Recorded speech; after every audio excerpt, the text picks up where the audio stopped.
Good morning. My name is Adam Kubler, Coordinator of Employment Services at the New Jersey Council on Developmental Disabilities. The NJCDD is committed to advancing public policy and systems change that helps people with developmental disabilities gain more control over their lives. The Council identifies the most pressing needs of people with developmental disabilities, such as housing, employment, transportation, services, and support systems. Thank you to all the attendees joining us for this critical discussion about technology as it relates to the services individuals living with disabilities in New Jersey receive. I'm very excited to introduce to you a subject matter expert, Mr. Nathan Gerhard, Associate Executive Director of Keystone Human Services, a leader in the field of remote support for individuals living with disabilities. Keystone Human Services supports people to live their best lives in the community. They're part of a global movement to support people with disabilities as they leave congregated segregated settings and move into homes in the community full of meaningful opportunities to explore their interests, pursue their dreams, and achieve their goals. So please join Nathan and I for a short question and answer that'll include topics the group will discuss later. We hope Nathan's insights and experience will help prime the conversation and give the group context as we look at how technology impacts and has the potential to impact individuals living with intellectual and developmental disabilities in New Jersey. Ultimately, the goal here is to use this information as we determine next action steps. So, thank you so much for joining us, Nathan. We're just going to jump right into it. So, one thing we did find in the 2019 Technology Summit held by the NJCDD was that we looked at services where technology could impact them, and they were really divided into two major areas. So before we even begin, it's probably good to define those areas. So what would you say is the difference between enabling technology and remote support? Maybe give some examples for the group. Sure. Well, first, thank you, Adam, for inviting me to have this conversation with you, as well as with the group listening to our Q&A. So enabling technology is a term that it can be used in many different ways. I mean, I used to call it independent living technology. But what it's become is enabling technology is any device or equipment that can really increase the independence of a person. So it doesn't know a boundary of a setting. It really, and there's no one clear-cut example of enabling technology because it really is different for everyone. So for someone who wants to become self-administering with their medication, they want to be able to be independent to do that themselves, whether it's their parents were doing it for them or whether it was a staff that was doing it for them in a structured setting. A medication dispenser is a very common enabling technology tool where a person can, without assistance, be able to access their medications, the right ones at the right time, only at that time. So they don't need to necessarily go through the old school way of you can't be self-administering unless you can identify the shape and the color and spell out the entire name of the medication and what the dosage is and what it's used for. That's really, most of us couldn't do that, with any great consistency. And so I think and that's one example of enabling technology. I mean, another one is just the things that you can buy off the shelf from Best Buy, an Alexa device that can help you with reminders of when it's time to get up to go to work, when it's time to start your morning routine. What your morning routine is. It can tell you those things. And you can pair them with other technologies like smart plugs or smart lights so that a person who maybe wasn't able to turn on and off their nightstand light by themselves can now do that with the help of enabling technology. So those are just a couple of examples. Remote support is similar but different. And it, depending on what state you're in, depends on what they call it. Some call it remote monitoring. Remote support is another common term. So what that is using technologies to indirectly support a person. right? So the traditional model of support, whether it's the person lives at home, whether it's the person lives in a community home, is direct support. Somebody's there all the time. Somebody's doing for or assisting with at all times. And that's really the traditional model of service. And remote support is using technology to provide indirect support. So just in time support as opposed to just in case support. I mean, it's a term that I use a lot when I talk about it because we at Keystone use remote support for some folks, for a handful of folks who they are fully capable to be at home during the day without a staff person and without a staff person directly on site, I should say. And we may use remote support for them if they need something. They notify us, the staff down the road, that the technology gives them a call and then they can respond. We also have folks who live independently in the community in their own apartment, and we utilize remote supports as the safety net for them, right? It's always on. It's always available to them. It allows them instant access to us if they need something. And most of the times they don't need something. It's just that safety net. And there's a couple different ways that it can be done, right? So Keystone does the remote support itself. So we partner with vendors who provide the technology, who provide the setup and the installation, and then we are the people who answer the call. Just as commonly, and more so now, depending on where you go, are the remote support providers. There are providers that will provide the technology, but they also provide the staff on the back end, the people who are answering the calls. So that's becoming very common. In Pennsylvania, it's only a couple years old that service is an actual service that a person's waiver can pay for them. So. Awesome. Thanks for clarifying that for us. So, I guess about a week or so now at this point, we sent out a poll to attendees of this event to let us know what excited them about technology, what made them nervous, what were potential pitfalls, things like that, and some things that came up and concerns around increasing the technology divide, opportunities unfortunately, for hackers or even breaches of security. I think that it would help the group to learn a little bit about when these types of technology are best and done best, because that was a big concern from all across the group, was that it would be implemented in a way that wasn't responsible, wasn't thought out. And so to help us here, when is enabling technology specifically at its best and most impactful? So I think just as with anything through the person-centered planning process. So, if the person is driving the discussion and we are doing our part to suggest the least restrictive and what's available to increase their independence, and the person is interested in trying it or doing it, that's when it's the most impactful, right? So it shouldn't be something that someone else is saying, hey, you should do this. It should be part of the discussion. So, for example, a very common goal for somebody in services is that their doctor recommends that they exercise for 20 minutes a day, 3 times a week, right? And so the way that typically looks is that a staff person or somebody is making the suggestion to the person that, hey, do you want to go for a walk? Your doctor says, you should be exercising. And then matter of them documenting refusal. Because who wants to be told that it's time to get up and move around, even if your doctor said so.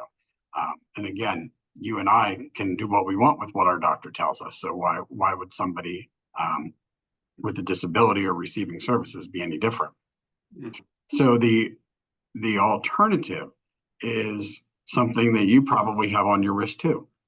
I have a watch that tells me usually about 10 o'clock at night that if I go for a brisk 29-minute walk, I can close my exercise run, and I can choose to accept that or dismiss it. But I have something that's not a physical person making the suggestion to me. Um, and I think that's a good example of an enabling technology that can be suggested, again, through the person-centered planning process of, health is important, but somebody telling you isn't always effective. Would you like the ability to be able to kind of monitor your progress for yourself and then show an example of, what that could look like? It doesn't need to be an Apple Watch. It doesn't need to be a Samsung. It could be a $20 watch that you buy off of Amazon, that's just a fancy pedometer. Um, but all those things are enabling technology, acting as a natural support for a person to gain independence from somebody, not them making the decision or giving the prompting. So for me, that's an example I use a lot about, um, a benefit of enabling technologies. It really gives the person the choice, and no one's telling them. Got it. Okay, great. Thanks. And then more specifically towards remote supports, which, as we said, were similar but different. Mm-hmm. When a remote support's the most effective and impactful, because that's going to be something that many, people in New Jersey, we largely don't have that here yet. And Mm-hmm. so it would be interesting to learn about that. So for me, it's the success stories of a person who um, is able to move to their own apartment or to their own house. Going back a couple years in Pennsylvania, there were the only models of service were community home. There wasn't an institutionalized setting, but community home or life sharing where they lived with their family. I mean, those were kind of your options. Um, and what we found is there's a gray area. So if a person has a need, then that need is typically filled in a community home, right? So two or three people, living in a home together. But that's often not the right level of support. It's usually too much. So when we got started with technology, is we really focused on who are we over serving, who is not in the right place, like they don't have all the skills that they need to be able to be have their own apartment and staff just dropping in a couple hours a week. They need more than that, but they don't need 24/7 365 staff presence, and they don't necessarily need to live with other people with disabilities. But that's when on Friday afternoons at 4 o'clock, when you get the call, and because that's the only time that emergencies ever happen, um, that's typically the go-to because it's what's available, right? Um, and you can support a need right then in the moment. Where I've seen the remote support model work is when we've implemented it in those community home settings, and allowed people to learn what they can do for themselves and what support um, can be just as needed, rather than all the time. So we've had a number of people across Pennsylvania who have moved from that traditional community home model to a more supported living model where they rent their own apartment and we provide the same technology that was in their home in their apartment. And that way they already know how everything works. They already know that it reliably works and how to use it. And they know it's always on. It's never sleeping. It's never late for work. It's never any of the things that you could run into when dealing with humans. But the reality is they become comfortable with that type of remote support technology and then they take it with them and then they're successful. So we have a number of people who have moved from that traditional model into finally having their own place because they only needed help with specific things, like maybe it was medications, right? So once a week, the staff person, while they're with them at their apartment, helps them load their medication dispenser, and then they're able to self-medicate the rest of the week without any other assistance other than the technology saying, hey, it's 4 o'clock, it's time for your 4 o'clock meds kind of thing. And same with safety. They know that the system can be set up to provide for their safety if they need something. So that's the best success, is when somebody moves to the right level of support for them, because it Excellent. answers a lot of the what if questions, that Mhm. that we naturally have of, well, what if this happens? What if this happens? So there there's usually a pretty good answer to the what if. Sure. Thanks. And that, yeah, bring that what if kind of brings me to my next question. Another item that came up a lot in the survey is the what if on kind of the logistics side. Mhm, So when remote support technology is implemented, um, mhm.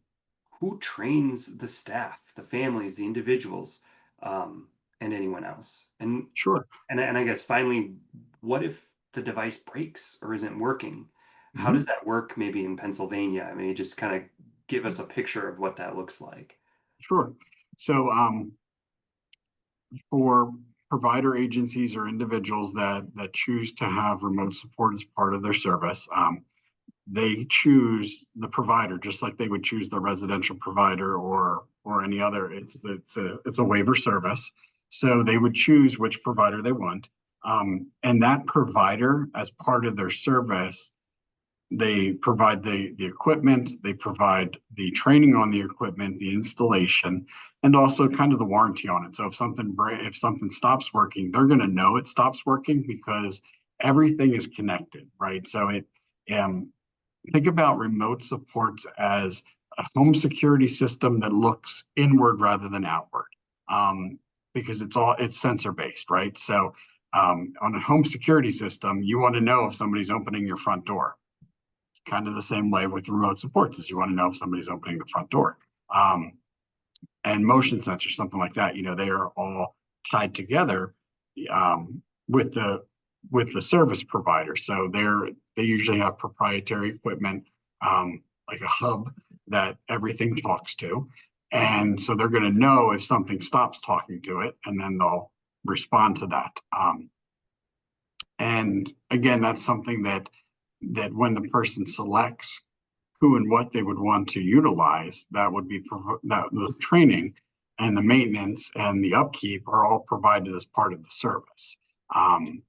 So it's basically the waiver pays in Pennsylvania. The waiver pays for the equipment, and then the monitoring costs that are kind of monthly, the service cost for providing it.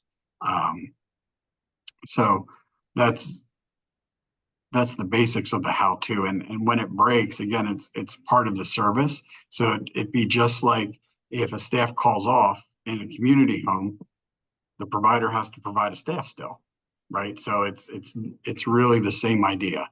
If some part of the system needs to be replaced, the person who's providing that service does the replacing. Mhm. Does that answer your question? Yeah, that does. And it kind of is one more kind of a trickier one. Okay. Um, Obviously, some of the concerns people brought up were um, issues of like a security breach or Mhm. privacy protection. What kind of liability do the providers have who provide these for, to make sure that the data is safe, that it's protected and not able to be kind of hacked or looked into? Mhm. So I have a couple different ways to answer this question. And so the first way is every single one of us makes a choice of what we do with our information, right? Whether it's we choose to put our credit card information into our smartphone so that we can make an Apple Pay purchase or something like that. And we know that there's always risk involved with that. Um, just like we trust that Apple or Samsung put all their systems in place, that trust is not unwarranted to expect and to receive from a remote support provider, right? So um, any any provider has to go through the same sorts of data protection uh, that a health system would, right? So like um,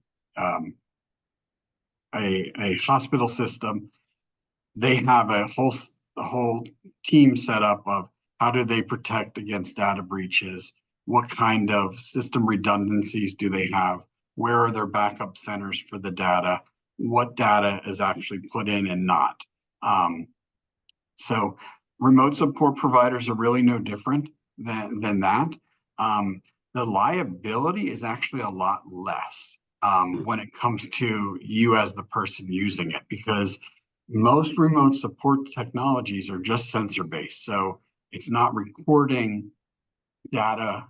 It's hard to describe. So like it all operates via Bluetooth for the most part. That's most systems are all work because of Bluetooth. So you have a hub that connects to a bunch of different sensors, whether it's a smoke detector sensor, whether it's a door sensor, a water sensor, a stove sensor. They're all Bluetooth devices. So they all talk, and all they're doing is sending a signal that something's on, like a stove is on, or a door is open. And that's really just sending that information up to the cloud saying this numbered device is showing open. The cloud says what to do with it because you set the rules. Okay, the door's open, so John gets a call. That kind of, or it rings to John's cell phone. So depending on what type of technology you're using will depend on what information is actually being given, right? So for remote supports, the concern is not with the devices in the home because they're not recording. The only thing they're recording is open or closed, something like that. They're not recording your personal information. I'm trying to think of a good example, but they're not recording your credit card information or your name. So that use of technology is very safe. Where that information lives, your name, that kind of thing, is with the provider and in their data system. So that's no different than Google having your information or your bank having your information. So from a terms of concern and liability, it's no different than the risk we take every day with the normal things that we do. It's just a different means of it, right? And it's actually, I think, a lot less when it comes to remote supports because you're not hacking into a sensor that doesn't do anything but tell you whether it's open or closed.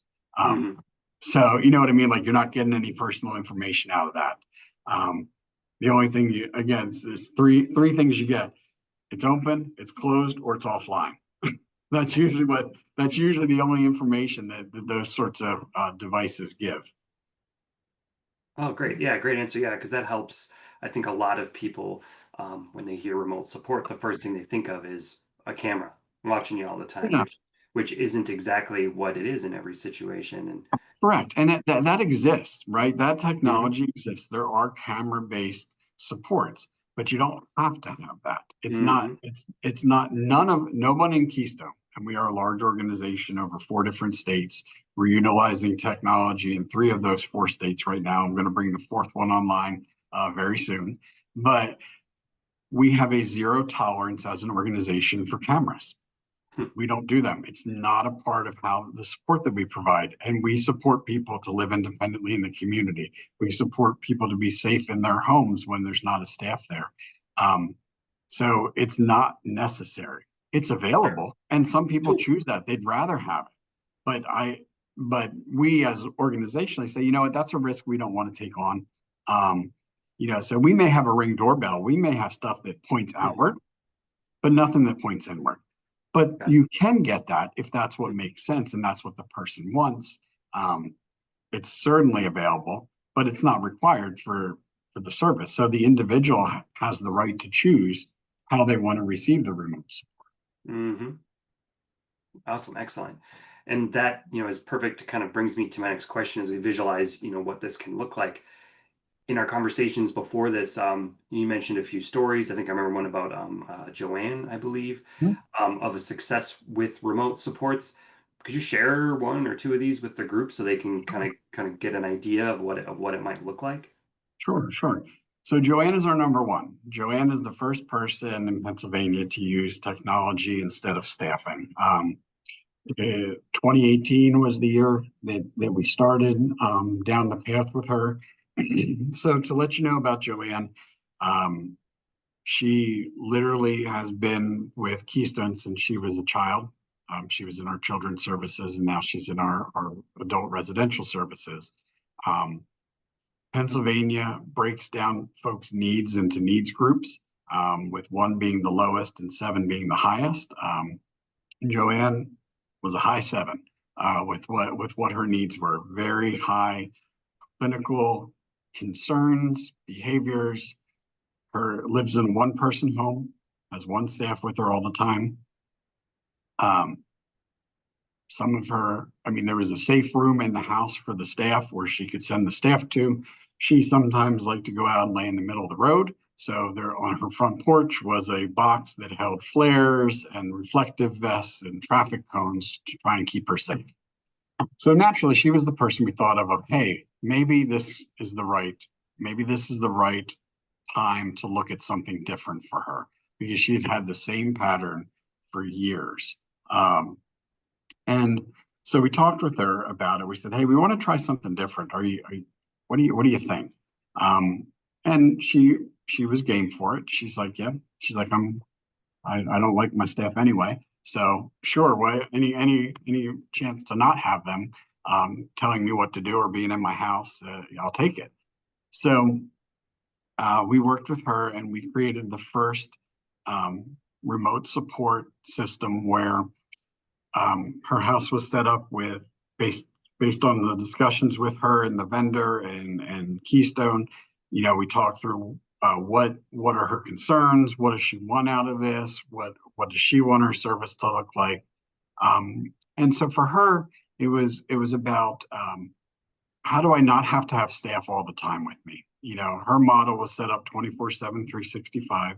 She had no needs overnight. We literally had a staff person sleeping, at the house while she was sleeping, because that's how the model in Pennsylvania was. Just because we do it, just because that's how we've always done it. So for her, she focused on, how can I have some time without having a staff person here when I'm sleeping? I don't need them. They don't do anything. They just irritate me before I go to bed, and they irritate me when I wake up. So her system was really about being safely alone overnight. So it was one of her concerns was, well, what happens if someone opens my front door? Okay, we have a door sensor. Well, what happens if someone opens one of the windows? Okay, every window has a window sensor to tell us when it's open. What if I wake up and I don't feel well? Okay, so she has a personal response button on her bed that she can just press. Well, what happens if I don't feel well if I'm in the bathroom? Okay, so we have a button in the bathroom for her. Well, what happens if I get up to go to the bathroom and something happens while I'm in the bathroom? How will somebody know? Okay, so we have a motion sensor. So her house is like a U. So it's a bedroom, walk through the living room, kitchen to the bathroom. So we put a motion sensor right in the middle. So when it would detect when she was going to the bathroom, that there was movement. And if there wasn't movement within so many minutes after that, then we get an alert, that kind of thing. So we kind of talked through all the what ifs with her, and we set it up, and we asked her really kind of how do you want to proceed with this. So we took about a week of learning where the staff was still there. And she pretty much told us at the end of that week, okay, get out. So we did. So from 11 p.m. to 7 a.m., staff was no longer sleeping in her home. And within about a week of us doing that, she told us, I want you to turn off that motion sensor. We're like, well, why? She's like, because sometimes I just want to move around after the staff leave and hang out and watch TV. And I'm tired of getting the call saying, are you okay? Because we got an alert to your motion sensors, that you're moving around. So we're like, okay, we can turn that off, no problem. About 2 or 3 weeks after that, she's like, you know what? I think I want the staff to leave at 9 o'clock. And we're like, okay. Like, why do you say that? Like, well, I just want to have some time to decompress, before I decide to go to bed. Okay, no problem. So we remove the staff. Staff leaves at 9 now. A couple weeks later, she's like, you know what? I don't want the staff to come in until like 9 o'clock in the morning. I'm like, okay, well, why? Well, because sometimes I just want to have my tea in peace and not have to talk to anybody until I've had my caffeine and I'm ready to start my day. I don't want to have to people, you know, until a certain hour. So we said, okay. So fast forward today, she only has 82 hours a week of staff in her home. She's still in a community home setting. I do have high hopes that she will at one point tell us, okay, I'm ready to get my own apartment. And she's not there yet, and that's okay. But the biggest thing that we saw is she went from that needs level 7 to a 1.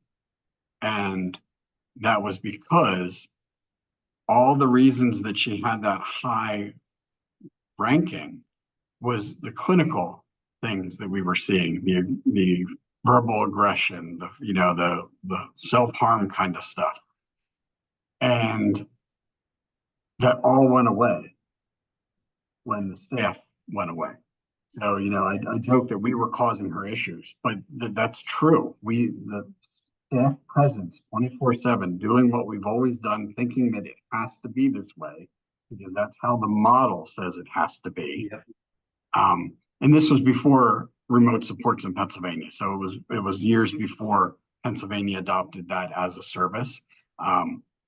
So that, I mean, she's to this day is my greatest success story. I have other examples of folks who are able to live independently because of technology. We're able to stay independent, in their own apartment because of technology. But she really is the greatest story. And she now invites people from different states to come and view her home, from different agencies to view her home. She actually went to a conference with me once and did a presentation with me on what technology did for her, and why she thinks that everyone should look at it. Because for her, she gained a lot of independence. She didn't gain; she had the independence, but she exercised her independence, and her belief that she could do it. We on the back end of everything always are saying, you can do this, you can do this, you can do this. But until you experience that success for yourself, you're not sure that you can do it, especially if you've lived your whole life in the system. If you've been in some sort of structured setting your entire life, if you went from your parents' house to a community home, or whatever it was, there's a certain part of true independence that people don't get because of the system, because they've never had to. They've never had to necessarily learn what it's like to cook safely. They've never had to learn what it's like to be able to do your medications yourself. They've never had to learn what it's like to have the skills to be by yourself for a little bit of time, because the system puts you in a box, because that box is what it is, and it's defined. It's what CMS pays for. It's what the waiver says is going to be. So it makes it hard for folks to gain independence naturally. And so what we did was figure out, how do we make technology a natural support? And like I said, we do that in a couple of different ways, whether it's enabling technology, whether it's remote supports, but it's how do we make that commonplace and expected in the work that we do. And that's really where we've been for the last couple of years, and where we moved towards, with looking at how do we become and stay technology first as an organization. And that doesn't equal everybody using technology. That doesn't equal everybody getting remote supports. What it means is you have availability of a means to be independent in whatever it is that you want to be independent in, and we will suggest the things that are available, whether it's a smartwatch, whether it's a smartphone, whether it's, remote supports to be able to have a little bit of independence or time independent of staff. So that was a Excellent. long story. Sorry. No, but it's perfect. I think it kind of sets it up and, gets back at that the technology has to be individualized, and that's definitely the strength with a lot of technology that can be used to help folks with disabilities is that there can be a very tailored array of supports that go to what the individual is looking for, and that's also when it's most successful. So yeah, I really appreciate your time. I think that's about perfect. We'll be wrapping it up here. So thank you so much, Nathan, for your insights. I'm sure we'll be in touch in the future. Um, and I'm sure everybody has a lot they can chew on now in the groups. So I'm just Great. gonna, Thank you, Adam, for the opportunity. I hope everyone enjoys the rest of the discussions today. yeah, thanks so much.